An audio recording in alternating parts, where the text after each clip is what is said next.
On today's episode of How Is This Real Life, a father has not seen his transgender child for over 2 years because a woke judge denied him custody when he merely questioned sexual reassignment surgery. After I show you how an 8th grade class is being taught about oral sex and kinks using pizza toppings, and then we can all hold hands and ask, how is this real life?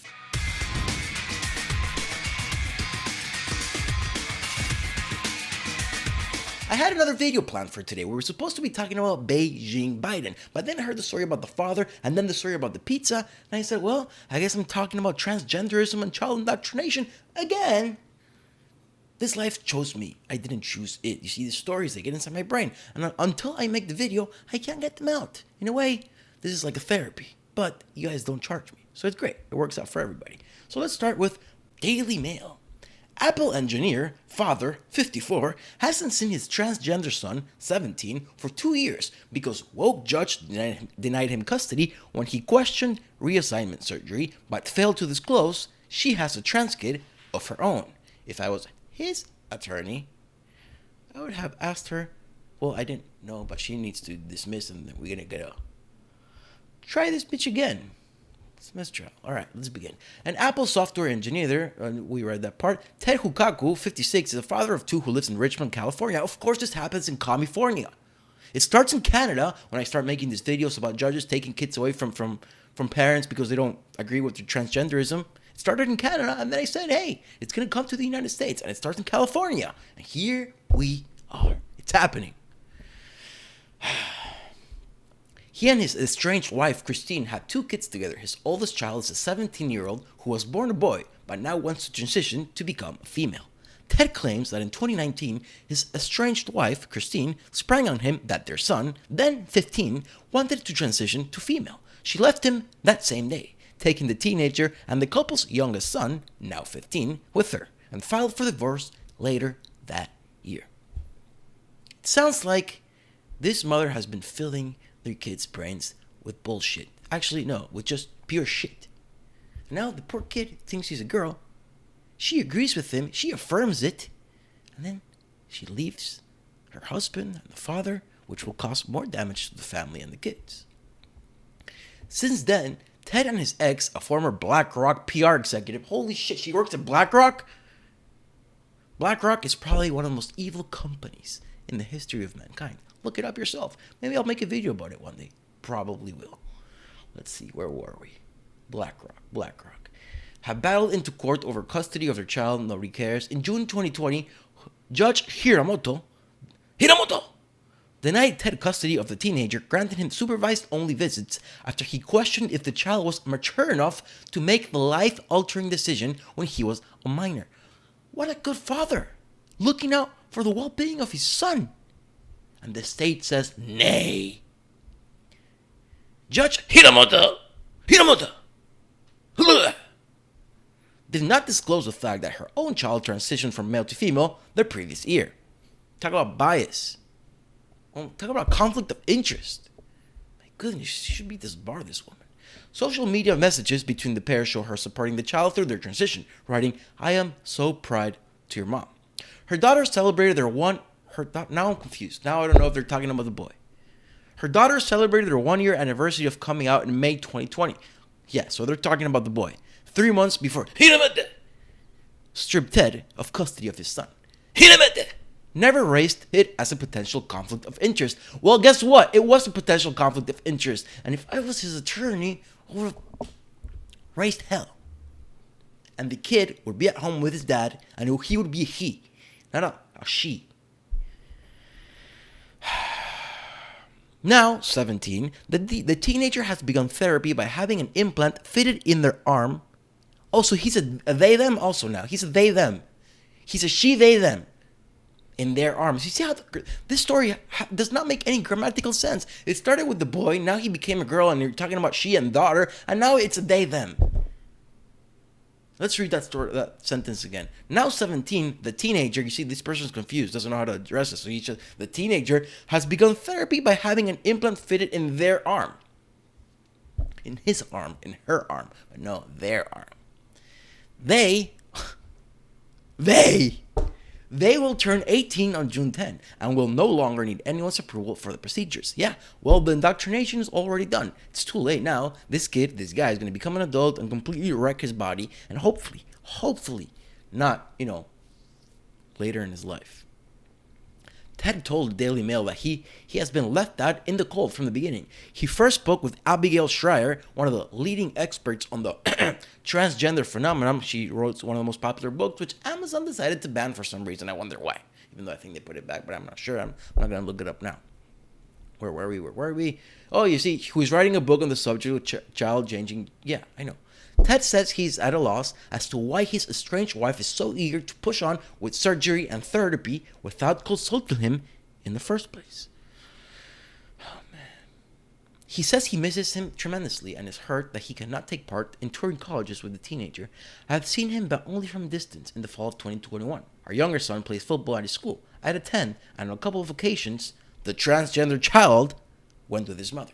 I saw him sitting in the bleachers. It made me sad, amongst other things. One of Ted's recent texts to the child was on November 19. I have researched your situation and had my opinion. All I want is for you to be happy. I just want to be your dad again. I beg you to open the door. Please. Does this sound like a bad father to anybody? My heart breaks for this guy. Both of them, actually. Everybody except for the mother. She's a bitch. That's all. I will support you. I want to see you, shake your hand, and see you smile again. I love you, Dad. He insists he never had an inkling that his son wanted to change genders until his strange wife sprang up him. And I agree with him, even though I don't know what I'm talking about because I don't know the details of the story or the interworkings of the relationship. It has all the signs of the mother just filling the brain with bullshit and then just leaving dad and taking the kids and just filling them more with bullshit. Soon enough, they'll just hate the dad. From a distance, him standing to the... we're here. Maybe at the very end of the semester of his 9th grade, he had black fingernail polish and would wear one wool sweater that was kind of long.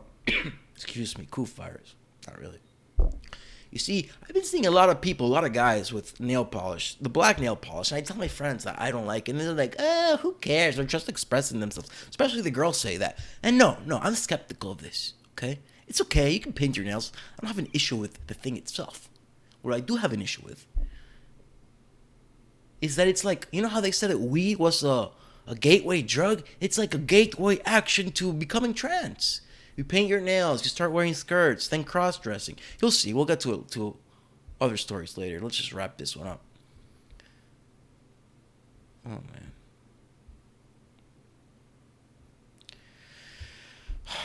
Christine left the home with the older teenager and the couple's other son. The other son still sits dead, splitting his time between his house and his mother's. And the court has no concerns about he parent him. Why? I thought he was an awful father. The first signs of trouble, he says, were when the teenager started seeing a therapist. Yeah, you see, I have nothing against therapists. I have 4 or 5 in my family. Believe me, I think it's a good profession and they do a lot of good to the world. But we're seeing a lot of woke therapists, and the American Psychological Association is coming up with this woke statement that is mind-blowing. My brother is a therapist, a psychologist, and my mother also. And I send it to him, and he's mind-blowing. He says, don't listen to them, they're just woke idiots. And yeah, they are, but they are sort of, educating the next generation of therapists, and then we get this. Anyway, I'm not going to read the whole story to you guys. You get the gist of it. If you want, you can research it yourself. But if you want to know anything, how we're studying right now, it's been 2 years and the father still has not seen his son. But let's move on to the next story, courtesy of Libs of TikTok, and again, the Daily Mail.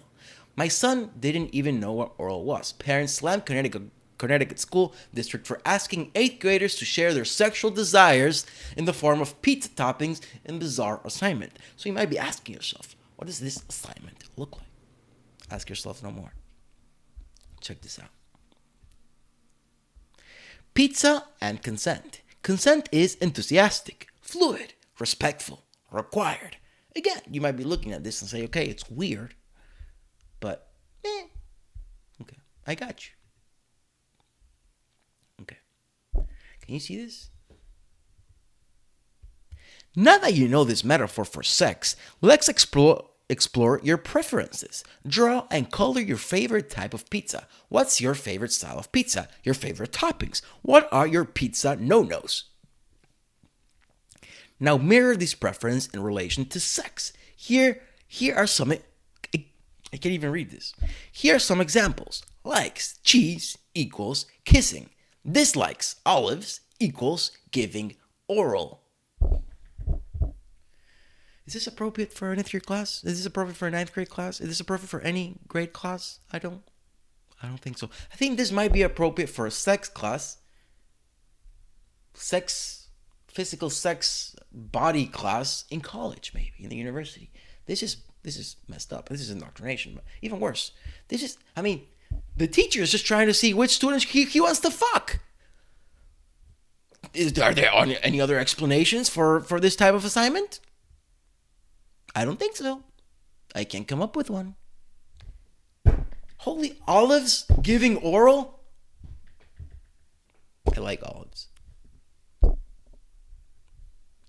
Take of that what you will. But here's another story. Actually, it's a little clip. Not wanting to date a trans person is transphobic. We know this. I made videos about this, but let's affirm our opinions. So if the only reason you don't want to date someone boils down to the fact that they're trans, that's transphobia right there. Let's go over a couple of situations. So if you don't want to date a trans one because you want kids, well, you better be keeping that same attitude with cis women who are infertile, or that's transphobia. Okay. How many cis women are infertile? I have no idea, but I imagine it's no more than 5%. So this is a straw man argument. She's saying, hey, 5% of women are infertile, so they're the same as trans women, which is bullshit. But let's go to her first argument.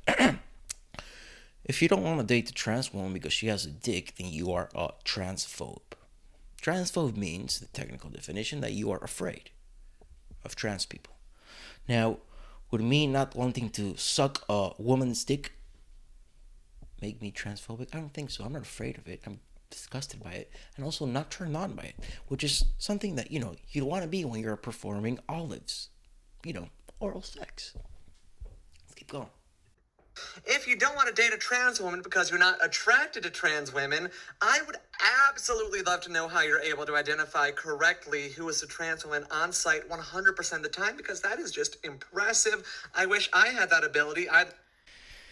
Okay, honey, most trans women look like you. I would have 100% accuracy. 100%. Now, when I went to Thailand, the ladyboys there, some of them were monsters. You couldn't even look at them. Some of them were fucking models. It was stunning. And you knew they were ladyboys because they were models. Because you couldn't find any regular Thai girl looking like that. They're all plastic. And, had a female penis. I'd love to be able to have even more trans solidarity. And then also just being super straight is the all lives matter of sexualities. It's not a real sexuality. It literally is just something that's made up to make fun of trans people and to hate on trans people. So, yes. Okay, I don't want to listen to this. I don't want to look at it either, even though I'm going to have to look at it and listen to it when I edit this video. But all lives matter. Come on. That's actually a very good statement. Black Lives Matter.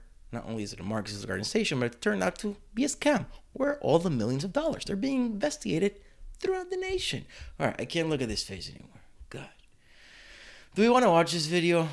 Okay, it's 36 seconds long. We can watch it. Essentially, this is a couple of young kids, 18, 19, 20, and the guy, painted his nails black, cross-dressed, and now... My boyfriend of 7 years and I broke up recently. He told me he was a trans woman named Riley O'Reilly, and I left John and tried to make it work with Riley. Riley O'Reilly? Is this guy fucking kidding us? Is this parody? Really, but sadly we had to end things so she could live her new life.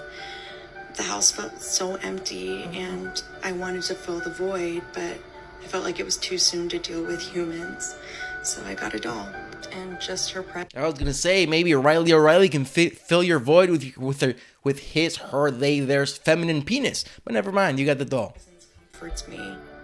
Now Riley comes over, and we all hang out and watch TV, and Riley shoots us, and it's helping us heal. So my boyfriend. Who needs more therapy there? Riley O'Reilly, the girlfriend, or the doll? I don't know. Please comment your opinions down below. Maybe we could take a little poll. I would go with, you know what? We'll never know the answer to this, but I suspect the girl will transition into a man. That's just what I suspect. And then Riley O'Reilly could have a boyfriend. Right, see, I'm lost. I'm lost with all these transgender terms. Let's stick it to the simple and to the regular and to real life. Because, yeah, let's bring it back to the top. How is this real life? There are men and there are women. That's it. Beep. That's it. All right, that's it. That's it for us. I hope the father of the they, them, theirs gets to see the kid before he, makes really bad decisions. Thank you for watching. Thank you for your time. Maybe tomorrow I'll make the video about Beijing Biden, but it is Saturday, so see you next time.